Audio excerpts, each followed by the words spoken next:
Hello and welcome to Monarchism Unfiltered. I'm one of your hosts, McCosk. I'm Iam. And this is me, Bronze. Today we will be discussing Turkic dynasties in the Islamic world, and Turkic dynasties, not just Islamic ones. well, yeah. So like the steppe nomads in the context of the Middle East, I think would be the best description, or like the Near East might be a better term. Near East, because we'll also be like approaching the nomads in the Ponto-Caspian steppe. Yeah, and also like India probably a bit, but yeah. So I think to begin we can probably sketch the generalized trend of the kind of stereotypical way in which the Turkic dynasties or these kind of steppe nomad dynasties come about. And I think the best example of that would be the Seljuk Turks, and the sort of possibly then the Mamluks, where they start out as kind of mercenaries, replace the army, and then perform coups and take over. And in this way, I think they're probably arguably quite similar to, say, the relationship between Germanic barbarians and, say, some periods of Roman history. Probably like Aetius is the best example of an equivalent of that, where he was half German.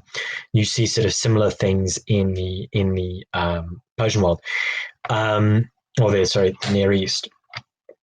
But yeah, I mean, to McCosk, you were discussing this quite a bit recently, and I was wondering what your thoughts sort of on this matter specifically were. Well, we would have to explain three things. First, that the matter of identity, for these Turkic peoples, their Turkish identity was often central for their cohesion and power. B, Arab military history and its very short-lived nature. That might be a bit too spicy a take. And three, the overly bureaucratic nature of Arab realms. So, to compress a bit so we don't go into like history of the Rashidun, etc., the Umayyads get overthrown, the Abbasids come into power. Abbasids almost immediately establish a Persianate state, which is heavily bureaucratic, relying on slave soldiers. Those slave soldiers were called the Gulams. Well, Gulam, I think is singular. Gulams. No, wait, that's not how it works. But basically, Gulam is literally generically slave soldier. Now we have to point a thing about these early Gulams is that they were not, as a rule, castrated. So when the first of these started to appear in the Abbasid realm and the peripheries of Abbasid states, especially those, because I mean, during this time period, so 9th century, give or take, Persia, which is like the centerpiece of these movements, was in a period called the Iranian Intermezzo. In short, all kinds of fucked up, very ephemeral dynasties. And so slave soldiers started being an important factor in politics, both there, but in the Abbasid court. Persia is important because the Turks, by that point, were already established in what is today Tajikistan, more Uzbekistan and like Turkmenistan. Yeah, so especially Tajikistan is like immediately north of Afghanistan. Yeah, and plus by this point, like Tajik in the 9th century actually meant something like Iranian, East Iranian, basically steppe nomads. They were still a factor in all of this, but like the Turks really started getting their ascendancy around this time period.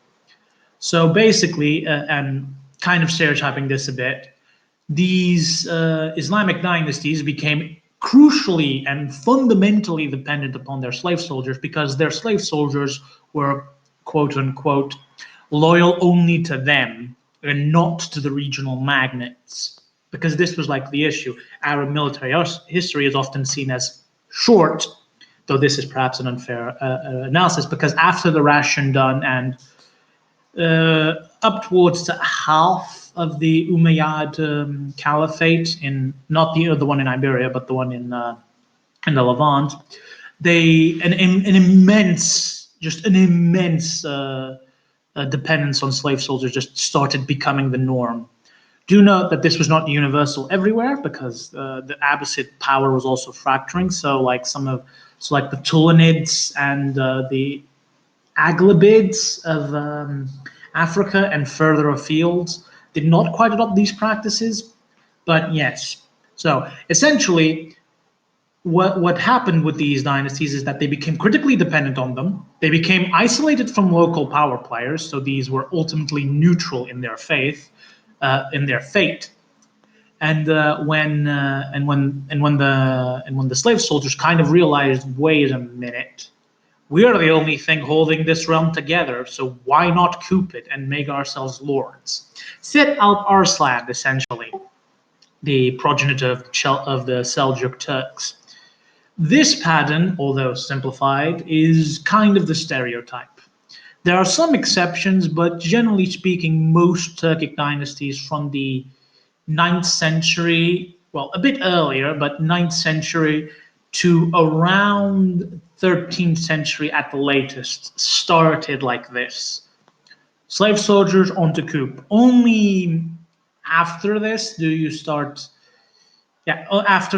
really start seeing like Turkic dynasties just popping up, because by that point their presence and inclusion in the Muslim world had been normalized. Plus a bit of they were seen as the only thing that could stop the Mongols, as it were, or as a counter to the Mongols. But that's more speculative.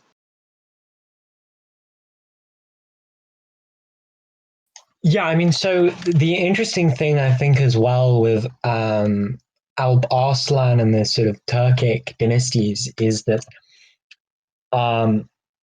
in a similar fashion to what I think you see with the Almoravids, they represented as well a kind of Islamicizing tendency. I think a lot of the time that, say, you see this with that, like, he rolls into Jerusalem and he shuts off the pilgrimage routes, which is what then leads to the Crusades. And because I want to work this into the episode somehow, it also leads to a brilliant bit of medieval anthropology, where Pope Urban II, who is to decree the crusade a couple of years beforehand, writes to some of the people who would become influential in the crusades, the Turks are Arabs, meaning they are of a Persian race. Powerful. Just a statement of a millennium, truly. Powerful. So I mean, that is very big brained. I think as well, I think what's interesting here in this respect is that I think you see this kind of you see this generalized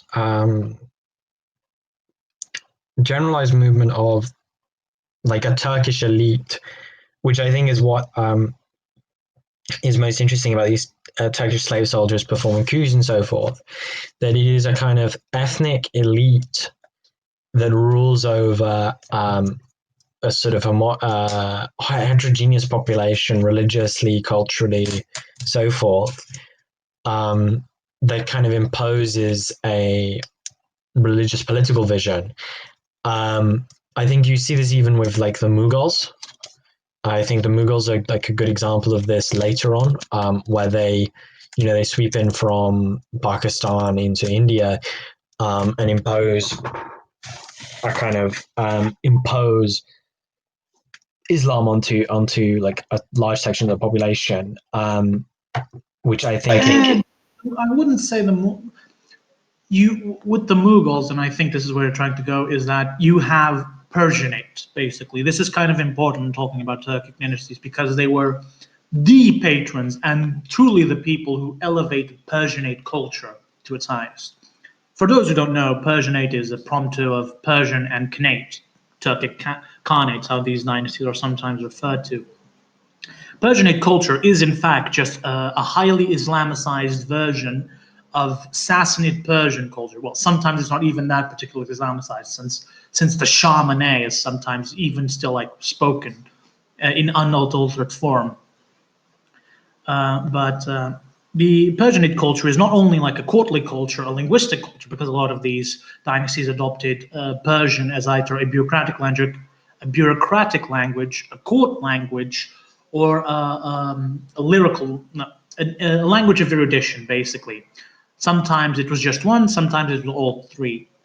The Persianate also had a number of like bureaucratic elements to it, because part of Persianate culture was an imposed and uniformized type of administrative practices. I mean, and although we are making it seem like Persianate culture is something that was only at the high spheres and never trickled down to the lower rungs, it did. For reference, the Ottoman Empire, until it got overthrown, used the Persian script for its language, for its writing, I mean. But to recenter this into Persianate culture again, these states, especially, and going back to the Mughals more particularly, the Mughals probably raised Persianate culture to its highest form, adopting many syncretical elements of Indian, of previously existing Indian sultanates, no doubt, but they were a high point, and they're uniformized and streamlined to a degree.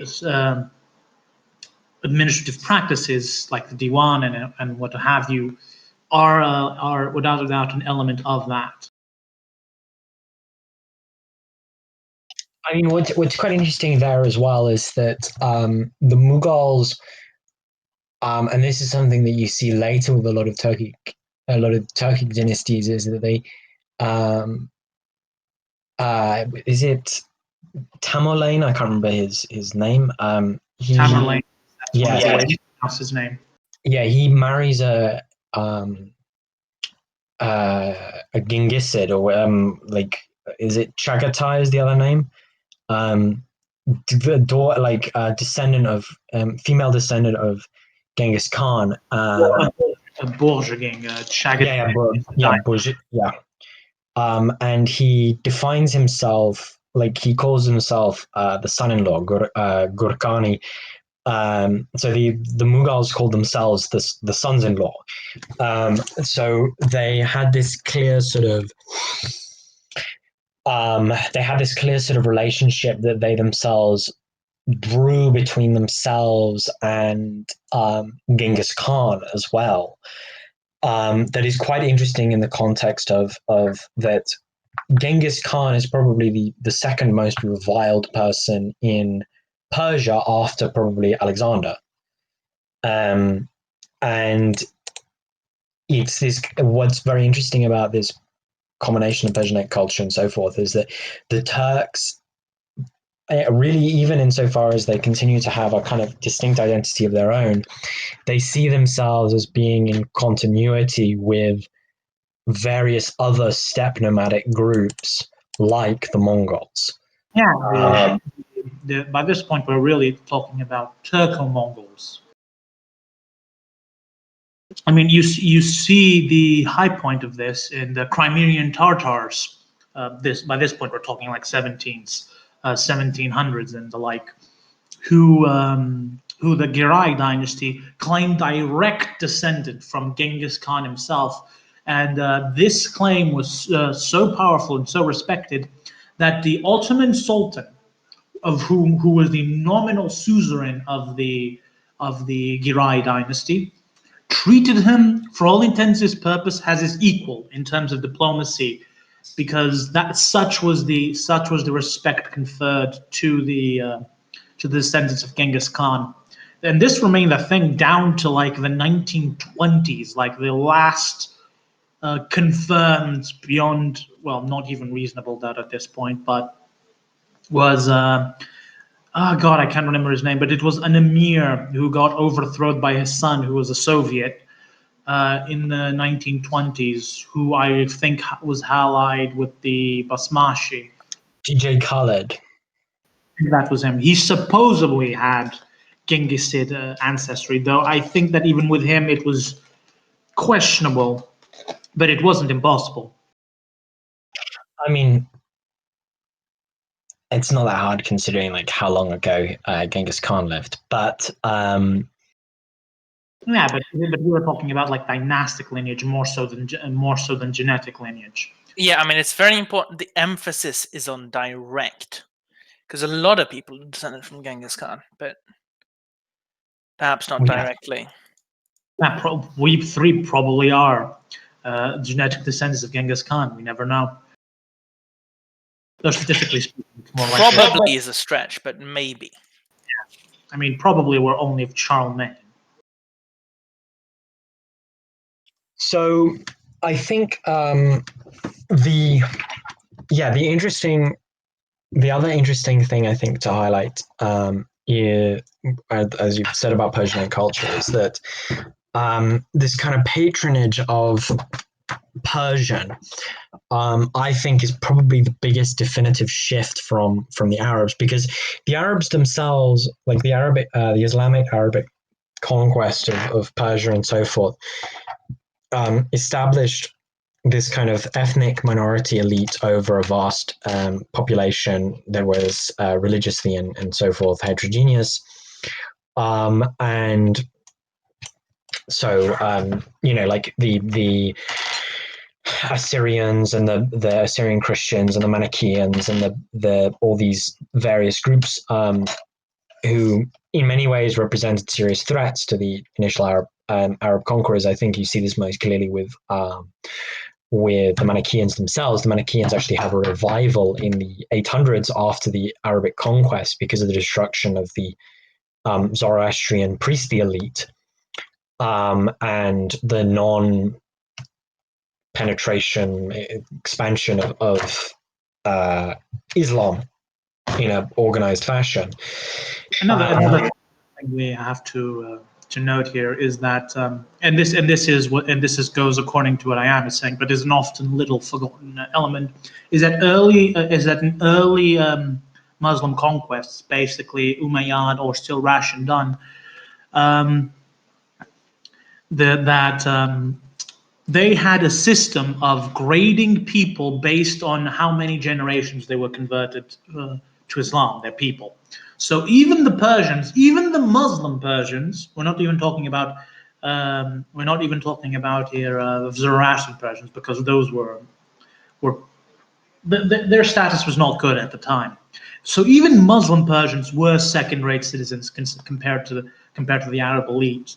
We often forget this, is that more so the Umayyads and the Abbasids than the Rashidun itself truly had a very strong Arabizing character to it.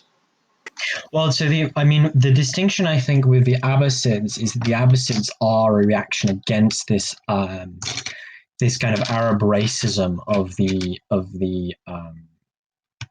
Umayyads.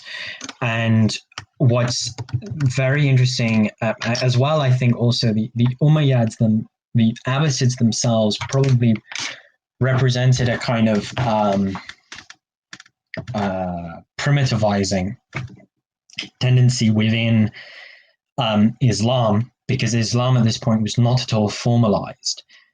So the Umayyads, for example, title themselves Caliph of God, whereas the Abbasids title themselves the Caliph of the Prophet of God.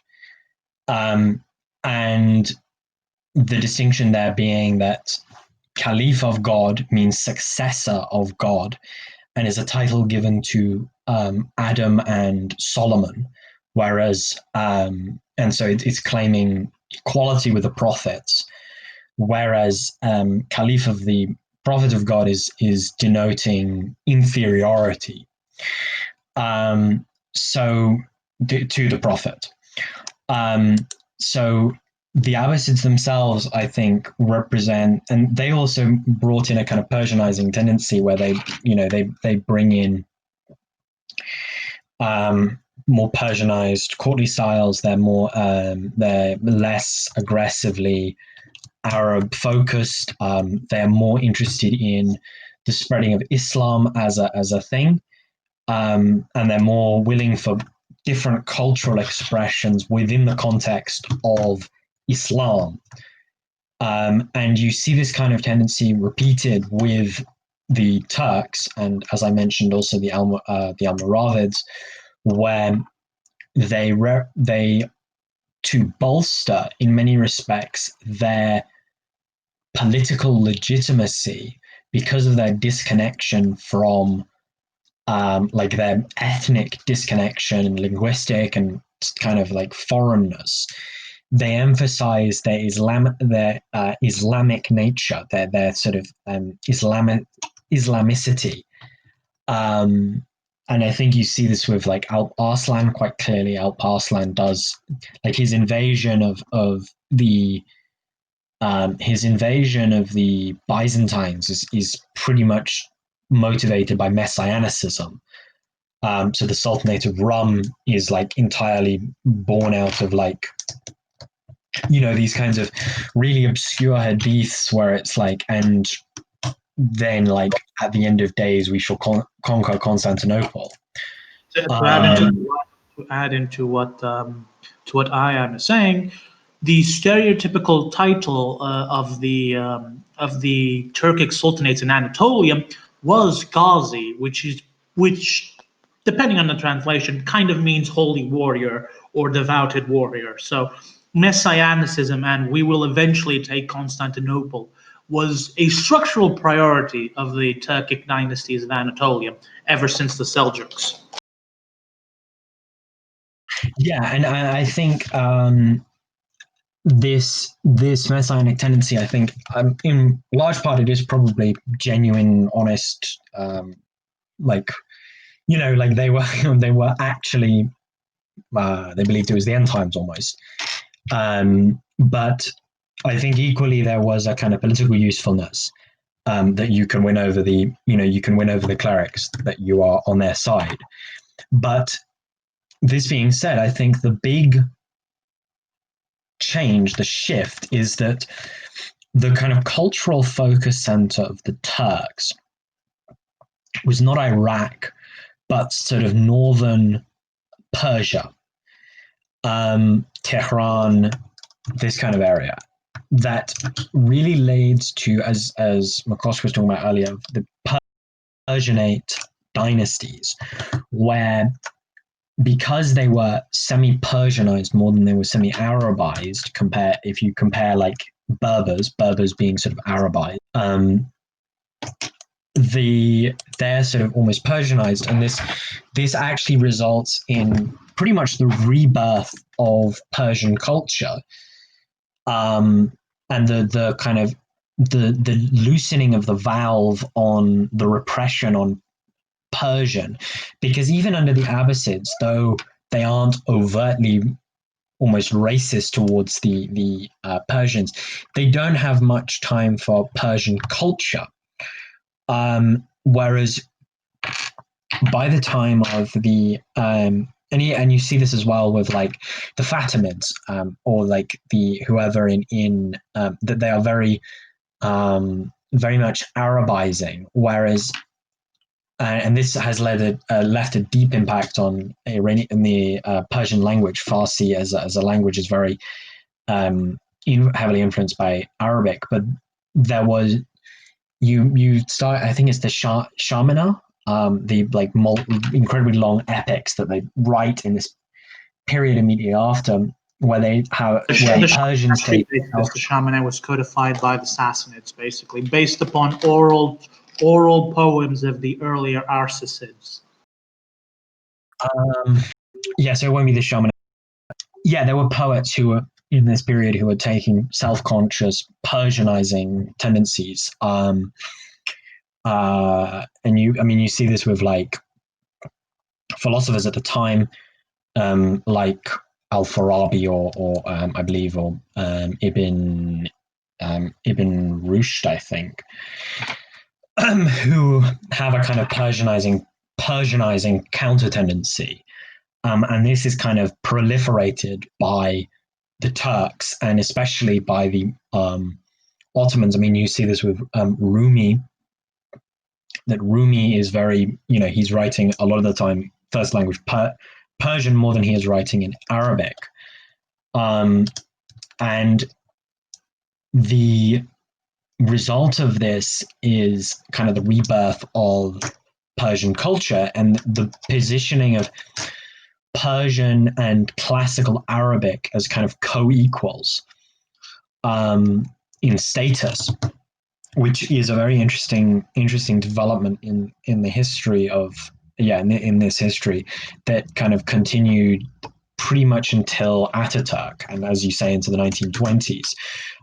It's only really with like the Russian conquest and the sort of Soviet Union that they kind of move then again away from Persian culture in a lot of these regions. And I mean, Pakistan still hasn't moved away from Persian culture, or Afghanistan. I mean, Afghanistan is 50% Farsi speaking.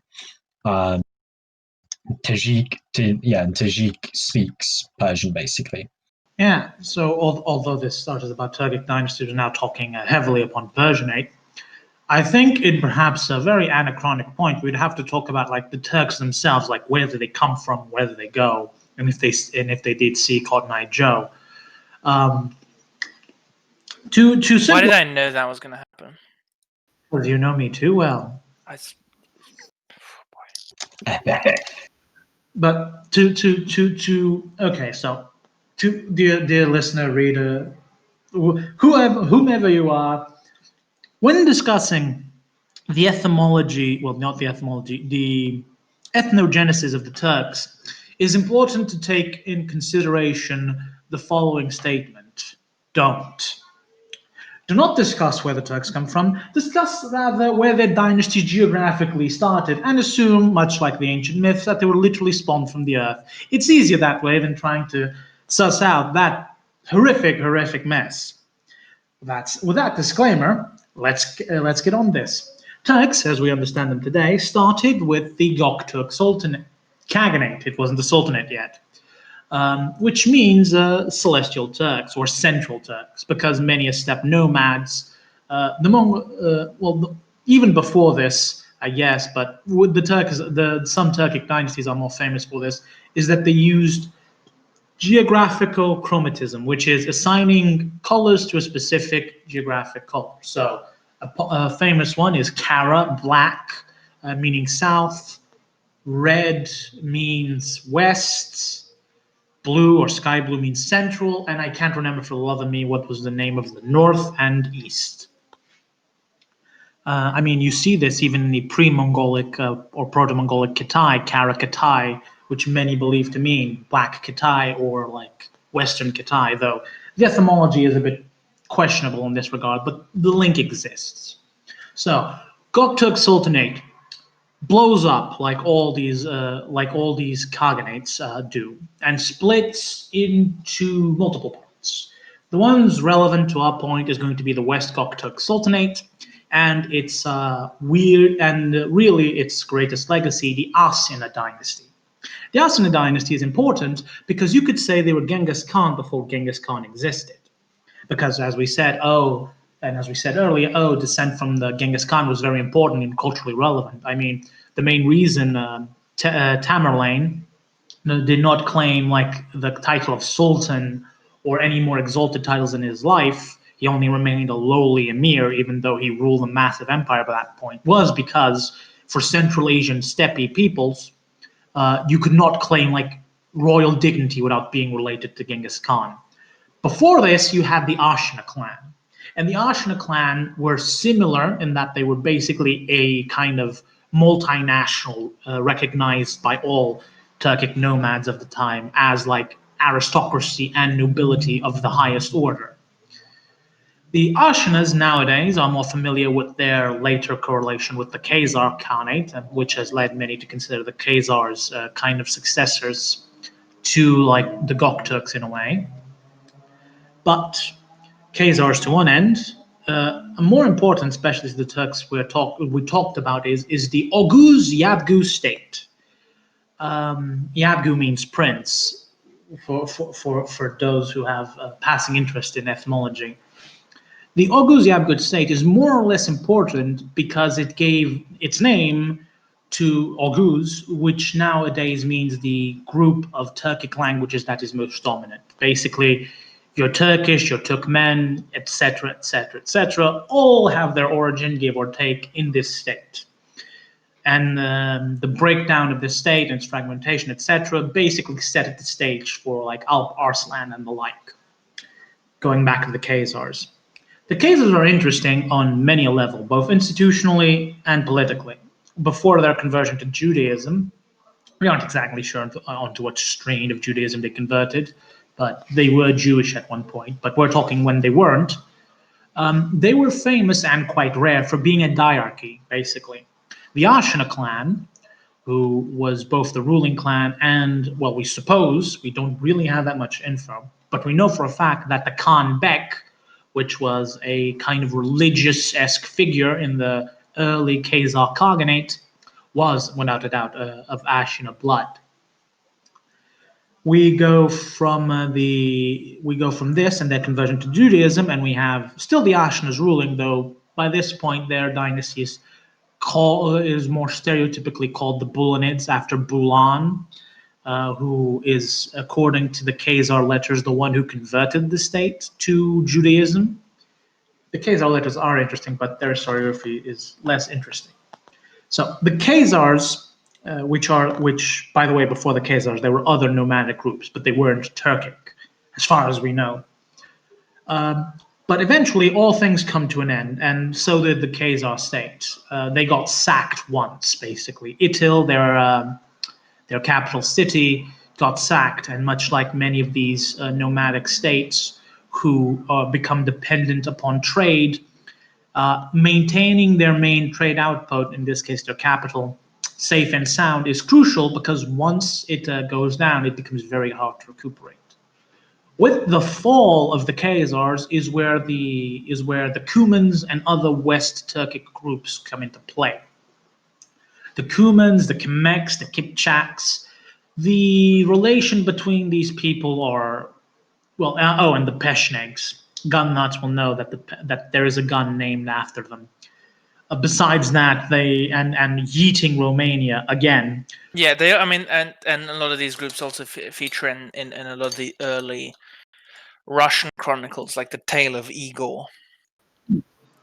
So, a lot of these groups, their relations, which is, that's how we know a lot of the things we know about them. So a lot of relations of these groups are complicated.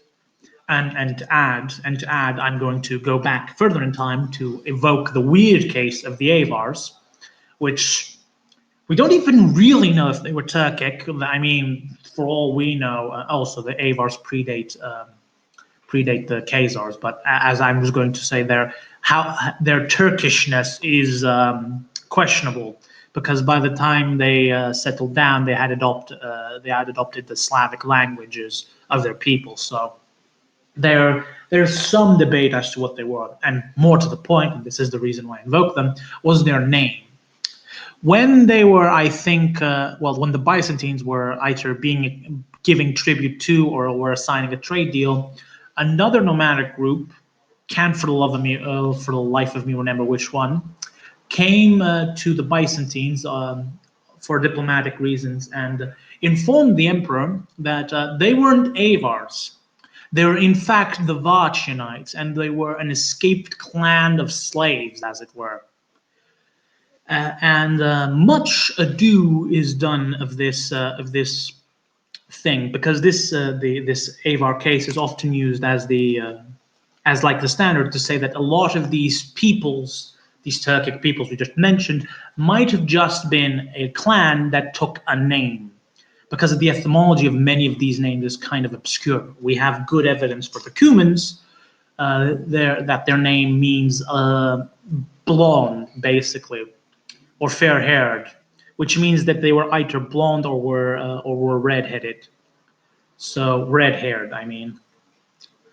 So because quirks of language, I guess. I mean, we know about the Cumans due to Genoese missionaries trying to convert them via their colonies. The rest of these people are incredibly obscure. Though we have to mention that I think it was inside the Cuman Kipchak Confederation that we see the first mention of a people called the Tartars. Again, those of us who are Russian, who are Russian or perhaps Ukrainian as well, will know the importance of these people. Truth is, we don't know actually if these early Tartars are related to the later Tartars, because the Mongols came and kind of yeeted a lot of these Turkic peoples into oblivion, also known as Hungary at the time. At the time, yeah. I think what's also interesting here, at least, is like you still have the remnants, like the I think it's the Kalmyaks, who are still like a Mongolic people in. But those post-date the Mongol invasions by quite a lot. The Mamluks came there in the 16th century. Hence why they're still they were and still are majority Buddhist and not Muslim, unlike the other Mongol Turco-Mongols, which for simplicity's sake, let's refer them to Tartars, since now we're basically talking about them. The Kalmucks are not related to these early ones, hence why their majority is still like Buddhist and such. Well, I don't think they're still majority, but they have a significant presence of Buddhists and the like. So you were saying about the Tatars and their connection with like Turkey Tatar, sort of northern Tatars, but I was wondering how, like, with I think it's the Golden Horde. What sort of was the real impact of the Golden Horde upon like the reconstitution of these Tatars? And and I think we can probably also start talking about the Ilkhanate. The Golden Horde was first. The Golden Horde was responsible for inadvertently creating Russia via massive corruption, but that's a different topic. The issue here is you don't know the connection. That's what I said, because the Mongols came, then the Mongol Empire broke up. You have the Golden Horde, and you have Russian chroniclers referring to the Golden Horde as Tartars, basically. I mean, the entire region was at one point named Tartaria, even before slightly before the Mongols came to dominate. So we have no exact clue, but some believe that this is because there were a lot less Mongols in the Golden Horde, basically, and that they embraced a lot more pre-existing Turkic peoples into their mix. In a way, say the early Chagatai dynasty didn't. In fact, the Chagatai state broke in half over this. Well, more about religion, which was at the time associated with the Turks, but still. And obviously, what we would now call the Mongol state, the Yuan dynasty, also obviously did not have many Turks. So the one belief, I cannot say on good authority that it is the majority belief, is that they got called Tartars because there were a lot less Mongols there, and it can be said that in the Golden Horde, it's more of a case of Mongols who got Turkified both culturally and genetically, vis-a-vis the other cases where it is a mixture of both, of Mongolicized Turks and Turkified Mongols, basically. Also, dear listener, in case you aren't aware, if the origin of the Turkic people is a horrible clusterfuck, the origin of the Mongols is equally complicated, and we're not going to approach it. Yeah, because we all agree here on the Altic hypothesis. So there's no real debate. But Everyone knows Turkish is the language of the sun. Truly, truly, Monarchism Unfiltered comes out swinging in favor of sun language theory. Yeah, exactly. Yeah, because the Tower of Babel was in Central Asia, but I think one of the interesting things with, especially when you're talking about sort of genetic and cultural continuity, is this point that like most of these dynasties, so most of these groups are like a kind of massive mix of like pretty much everything. And there's like these kinds of steppe nomads are ethnically highly sort of very much a mix, and it's like one group will displace another group and then incorporate the group, or one group will sort of consume another or expel, and generally the kind of differences between the groups are largely a case of language or religion is sort of an even bigger thing. And I think in terms of like why you see a lot of these dynasties Persianize, which you see with like the Ilkhanate as well and so forth, is that I think culturally they remain connected with the steppe, and this kind of cultural connection with the steppe, when forced through the obvious point of them being in the Near East or whatever, basically means that they end up filtering their entire culture through like a Persian lens and adopting sort of more Persian style stuff, or they sort of are semi-Nestorian, semi-Manichaean, and they'll use sort of cultural stuff from them. So like the Turkic scripts are derived from Manichaean scripts. And when I say Manichaean scripts, I mean like the scripts used for the Manichaean religious texts, which is sort of an interesting cultural continuity overlap that I think is not should be highlighted.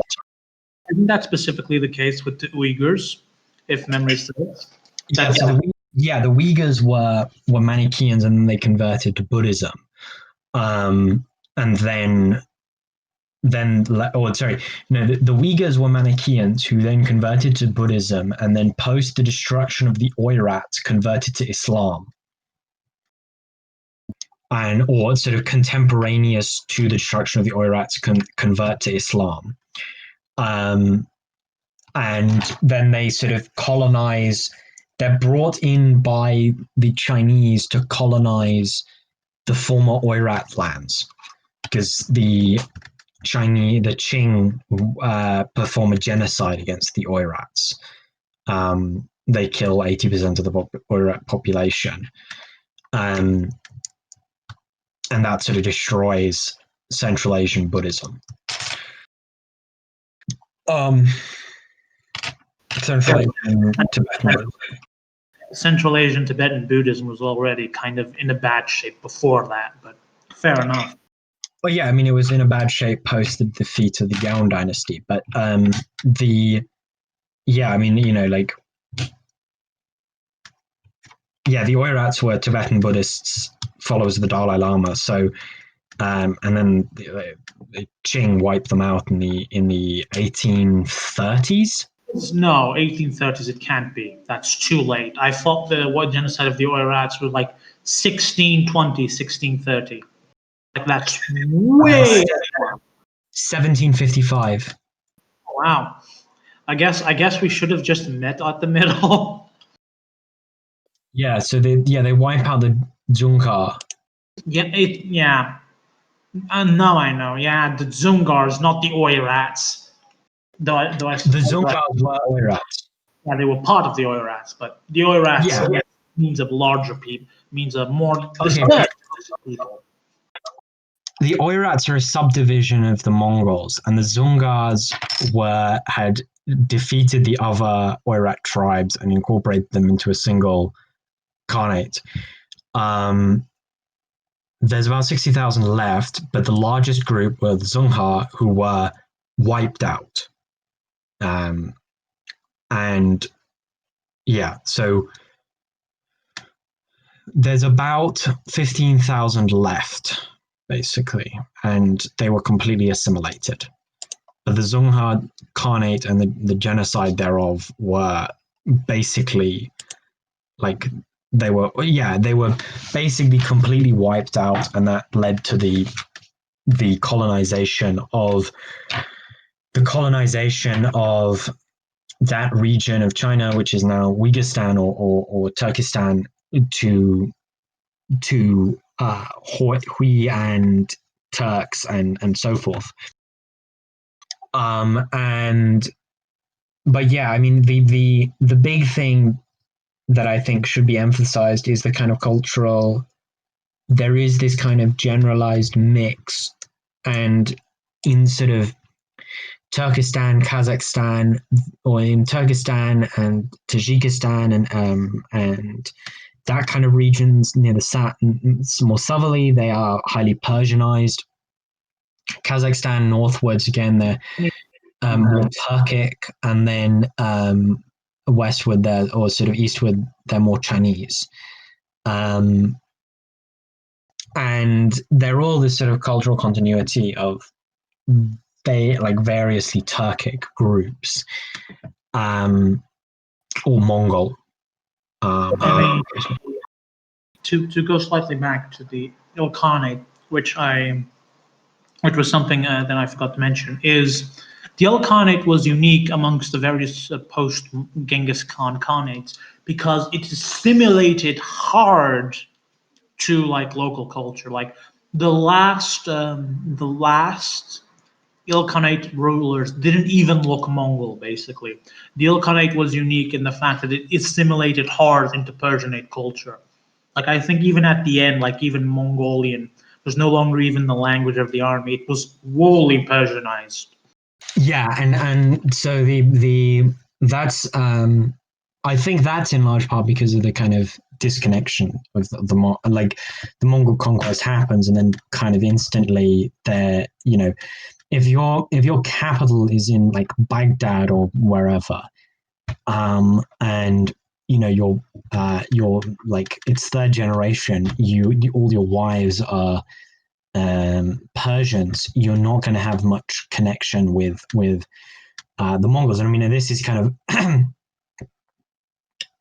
like this is kind of point, if you read The Secret History of the Mongols, these are kind of points that they themselves make, that we will begin to live in cities and we will become weak and all this, and you need to stay out of cities and all this kind of stuff. And I think, yeah, it's kind of obvious that they would move towards assimilation, because why would you live in Rome and be a barbarian? It's sort of the classic question, I think. I mean, fair enough. Like that checks out. Yeah, it's like how the Nizari Ismaili imamate is you've Makosk, you're gonna have to like convert them to using Portuguese as like the courtly language. You're gonna have to make the Ismaili religious language Portuguese, or like at worst Latin, to kind of get them to integrate into Portugal. Seeing as the Ismaili's imam lives in Lisbon. Who says they aren't already? Yeah, obviously, but yeah. So I think this is kind of an important point, is that there is like the question of why do these groups always seem to assimilate, I think is kind of which doesn't really actually happen for the Arabs. The Arabs never really assimilated, and the Persians obviously come back with a vengeance, whereas the Turks are like modern Turkey is only sort of vaguely connected, even really, with any kind of Turkishness, like original Turkishness, or even its own like history, really, because Ataturk's whole thing of like creating a modern secular state did entail the abandonment of significant portions of their own identity in the pursuit of secularity or whatever. And it basically, it's the question then of why do these earlier dynasties assimilate, say, the Mughals or the Golden Horde or whoever else. Obviously, it is case by case, but I think especially in cases like the Seljuks or similar groups, even maybe you could argue this is true of the Mamluks. I think the biggest reason is basically that there was a kind of cultural prestige, and now still is, around Persian and Arabic that there was not around Turkic, the Turkish languages. And I think that was in large part because of this kind of cultural legacy that Persia and the Arab world have that the Turks did not have. And that prestige, I think, was in large part, in the case of Persia, was due to its antiquity, and in the case of the Arabs is because of Islam. And well, we would be finishing up shortly. I just wanted to abridge one final topic that we mentioned twice but never approached, which was the Mamluks. For those of you who just were here for Turkish dynasties, then I suppose you can. Now we're going to talk about Mamluks, and contrary to popular belief, the Mamluks were never majority Turkic, though they did have elements. Mamluks are interesting because they were non-Turkic slave soldiers, basically. They, however, much like the Turks, they also had a habit of just cooping well, not always, because the Mamluk dynasty of Iraq was put into place by the Ottomans. Did not actually coup anyone, but the Mamluk dynasty of India and the most famous one, the Mamluk dynasties of Egypt, did reach power via couping. The Mamluks of Egypt famously couped the Ayyubid dynasty, I think, in later installing the Burji. But the Mamluks were kind of interesting because, yes, they were slave soldiers. They did not stop being slave soldiers throughout, and but were the elite of society and the power holders. In fact, as far as ethnic identity goes, in the early days of the in the earlier days of their existence, they were in fact majority Georgian Christians. In fact, I mean, so much so that we have evidence that they funded schools and churches in homeland Georgia. When Georgian exports measure up to Stalin, I guess the Mamluks are a good thing to be proud of. Proud sons of Georgia, the Mamluks. Yeah, I mean, because they were like, I think that the Egyptian elite is now still like majority Turkish, Chechen because of the Mamluks. The Georgian Mamluks clans got genocided by Ali Pasha in one of the squares of Cairo. I can't quite remember which one was it. The Mamluks were interesting because, I think this was your point, that Machiavelli considered the Mamluks an example of a republic. Yes, he did. This is in the Prince. He discusses in the case of a state or a state with republican traditions. and he names these examples of Venice and Venice and Egypt, Mamluk Egypt, or the Mamluks. The manner in which the prince must go about his activities is different because of the existence of basically a constitution, where the Duke of Milan, or where these kinds of med caudillos that you find in Italy, essentially, he basically just thinks they can do whatever the fuck they want, because there's no kind of legitimate manner of succession. It's just sort of everyone for himself. So yeah, he did consider them, and he reflects then on that, and he did consider them to be republican, and I think he has a serious point there, which is that they had a manner of succession that was more coherent and more organized, really, than Italian succession or Byzantine would be the other comparable thing, or even possibly some monarchies, though monarchies I think are slightly different again. Yes, the Mamluks. The succession has to be understood in the topic of pact-treated succession. Basically, the Mamluk clans agreed on who would be successor. And to go into further detail, you can basically break the Mamluk dynasty into two periods. These periods compose the two dynasties that ruled over them. A thing we need to point out, though, is that although the state is called Mamluk, state of Egypt, Mamluk Egypt, what have you, and the Mamluks were the elite, the dynasties, the heads of state and technically government, I guess, of the two dynasties that Mamluk Egypt had were not Mamluk themselves. They were put into place by the Mamluks, basically.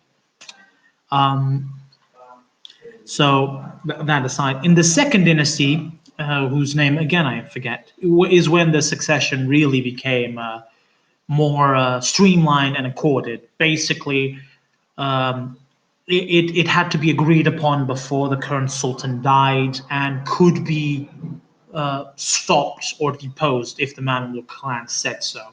So in some ways, it was more streamlined than than Machiavelli's era Italy, yes, and of course more streamlined than Byzantium. But Byzantium was its own can of fish.